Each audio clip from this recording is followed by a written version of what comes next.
It's Quinn and Cantera on PYX106. Good morning, Capital Land. Yeah. What is it like? It's like National Be Spontaneous Day, and one of the suggestions was like, go knock on your neighbor's door and say hello. No, I think it was go sit next to a stranger on a park bench and start talking crazy. This is great. Our next door neighbor just came in. I know. Attorney Paul Harding joins us. He normally joins us on the phone, but he's in studio this morning. Yeah. Thanks for coming in. Good to be here. And yeah, I mean, I drive by it every day. I literally could have walked, didn't. Had a hug. We had a hug out there. Did you have to hug him? We hugged it out in the front room. I'm sorry I didn't get the door. Nice. I wouldn't have hugged you. I'm a hugger. I'm glad you didn't walk, by the way. That's a dangerous intersection. It's tricky. Isn't it? Yeah, it is. No, I am. Seriously. It is a dangerous thing. I go that way sometimes. It's no more dangerous than any intersection. Let's be honest. It's Route 7, if you right? just look both ways and then don't forget to look back to the left again, you'll be fine. That's it. That's it. Who said you would be a bad parent? So, look, I mean, here's the title. Here's the headline of this story, Paul. Gay workers not covered by civil rights law. Trump admin tells Supreme Court.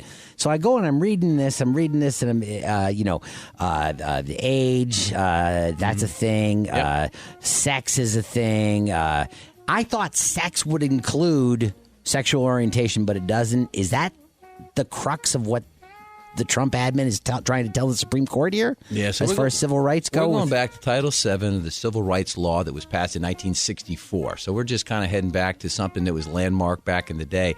And here's what we have. You can't discriminate for employment based on color or race, sex, religion, or national origin. So we all sort of take that as a given. If somebody discriminates against you based on those big four, you have a claim. They can't do it. But what happened here is this. We've got this gender identity, we got sexual orientation, and the Trump administration, hate to pin it on them, but that is what's happening. They're saying, yes, we do, you can't discriminate based on sex, but sex is male and female. We're talking biology here. When we start talking about gender identity, we oppose it. Supreme Court is going to hear this case after the October session. So if the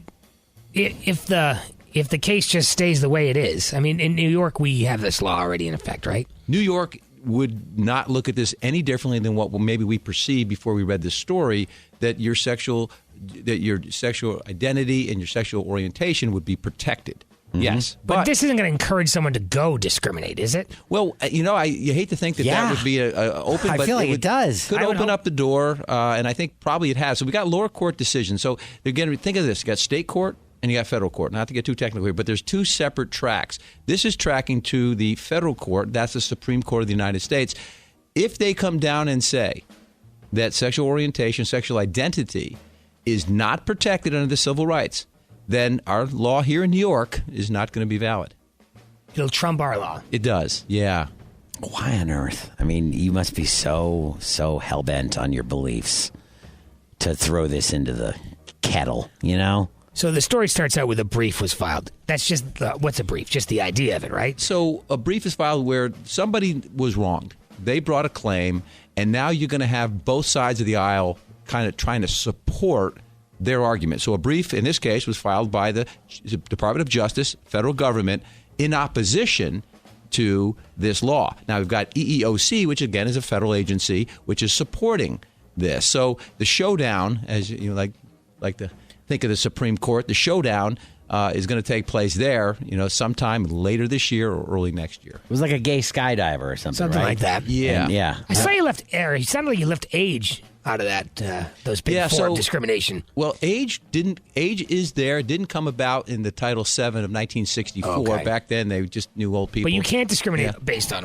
age. You can't do it based on age. Slip that in there, and he pulls the date of it. But I do wonder, if I'm hiring, cheerleaders, and you have a really good resume and you're really good at it, but you're 70. Yeah. I still have to hire you? Yeah, well, we got the... Not that I'm hiring cheerleaders. No, you're not, but when it came down... Depends on what you're cheering for. Southwest had that issue, and a few of the airlines, because you always look at airline support people and you think, well, they should be young, and male or female, but... they found out that's not the case. You can do the job. You do the job as Cheering long for as you can do it. Yeah. Blue light special at Denny's. I mean, Rah, rah, that's rah. two different places. Or whatever, one's Kmart. And one's, Yeah. Okay. Oh, is that Blue solely light Kmart? specialist. I used to work at Kmart, and I used to do blue light specials. It was my first microphone work. Oh my God! And they It was. actually We had had the to blue wheel lights, the blue right? light from I wherever would the wheel sale it. I was in the paint department. We'd wheel it in. We saw stuff we wanted to get They rid made of. you wheel the blue light. They did. You yeah. weren't always a big shot attorney, even as a I kid. worked at Kmart for 2.5 years. Yeah, it was awesome. That's awesome. Yeah. Yeah. Well, we all get there at some It's point, incredible. right? Yeah. All right, so we'll watch this case, and you say Yeah. what? End of the year. The question I have is, why is this a thing? I mean, it's because people don't want gay people to have civil rights. You know, that's what it's saying. That's what it's saying to me, and that seems Is that what crazy. it's saying? That's not what it's saying, is well, it? you know, it's not really saying that, but what it's saying is it covered under that one title, right? Is it covered under the 1964 Civil Rights Title VII? And so they're looking at it, they're saying, well, of course we don't think like that, but we want to be true to the law. We want to be true to the spirit of what the statute is. Statute does not cover that. Therefore, as much as we may personally believe that we should be able to protect sexual identity and sexual orientation, we don't want to be outside the law. That's what the federal government's saying. Someone better write a law for him then. So then you would have to amend the current law or add a new one. Good luck at that. Exactly. God's sake, talk And about under that. this, you know, under current set of facts, that would be a tricky thing to do. Yeah. But that's what they're saying. Exactly. Wild. So I think they win then. We'll It's wait amazing. and see. At least Wait until and see. voting time. Yep. Hey, thanks for coming Thanks in. for coming in, man. It's very All right, cool to it was have lots you of in fun. here in Always person. good. That's 2 days in a row, Paul. I know we're starting to get something. Yeah. I don't even have a The ticket to hug. talk to you about. Thanks, buddy. I got tickets. Paul Sarah's got some Harding. tickets for you. Martin Harding Mazzotti, of course, 1-800-LAW-1010, 1-800-LAW-1010.com. Go see him. He lives right across the street.